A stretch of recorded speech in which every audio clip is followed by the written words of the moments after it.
এই মুহূর্তে আমরা পেয়ে গেছি বিশিষ্ট সমাজসেবী আহ, যিনি সুভাষ পাল। তিনি সমাজের বিভিন্ন কাজ করে এবং ভারত বাংলাদেশের একটা বিশিষ্ট উপহারও তিনি পেয়েছেন। তার সঙ্গে কথা বলবো। দাদা, কি বার্তা দেবেন আজকে? আজকের এই বিশেষ মুহূর্তে আমরা উপস্থিত।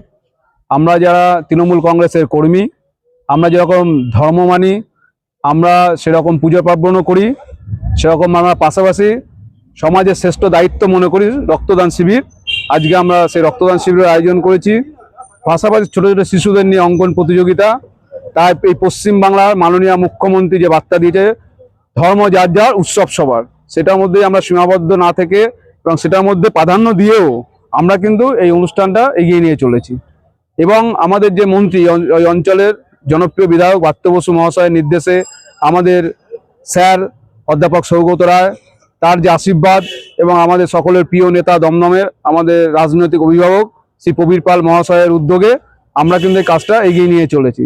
তাই একটা কথাই বলবো, হিন্দু বানো আর মুসলমান বানো, পহলে ইনসান কে औलाद ইনসান বানো, এটাই আমাদের আজকের বক্তব্য।